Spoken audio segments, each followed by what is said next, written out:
So what, in your judgment, is the big surprise here? As you state early on, the stated goal of Facebook is to be neutral in these matters, but in trying to appease maybe conservatives, they ended up tilting to the right?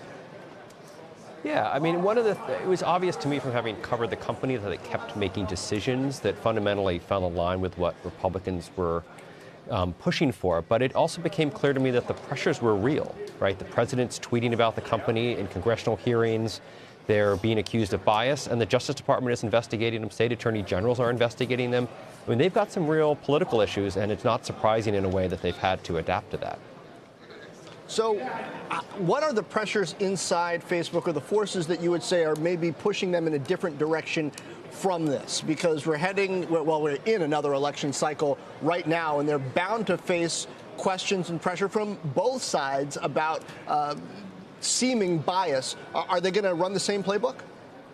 I think they are going to run the same playbook. They are very reluctant to attempt to judge whether something is true. They always talk, we're not the arbiter of truth. And that's become a kind of mantra for the company. So that comes from Mark Zuckerberg himself. He's been very firm on that point. But in addition to that, there are all of these political pressures. There's now increasingly some Republican voices inside the company.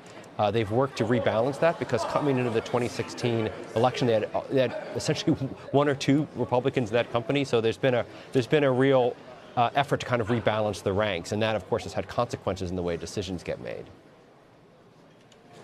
So just walk me through this a little bit, because, I mean, I think back to 2016, right? And there was everything that played out with Russian accounts, misinformation campaigns.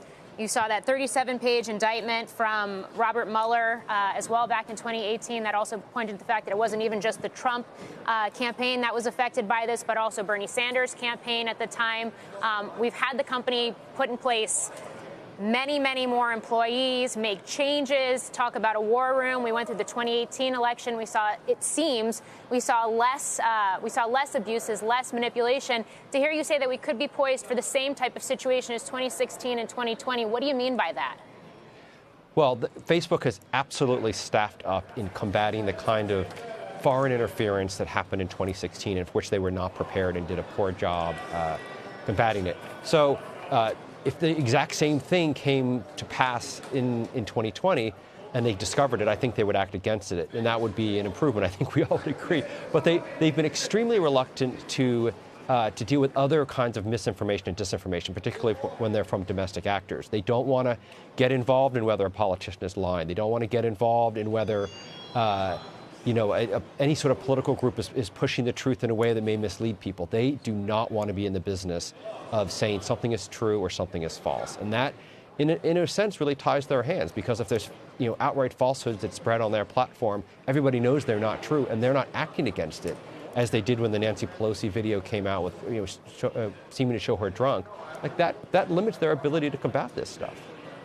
Although, where is the line? I mean, there's the Pelosi deep fake. Bloomberg had a video this week in which he just used selective editing to pair a moment where he was on camera and his debate partners were on camera. No deep fake necessarily, but certainly changed the tone of the message in the video. Would Facebook allow that video?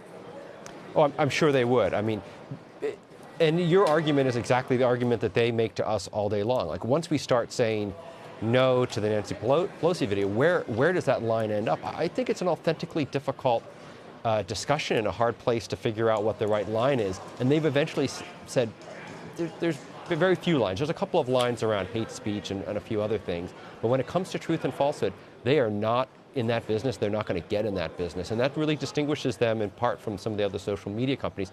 In addition, they are absolutely not going to limit the ability of politicians to target in these very narrow ways, like President Trump did in 2016, what's called micro-targeting, which also is a decision with political consequences to it.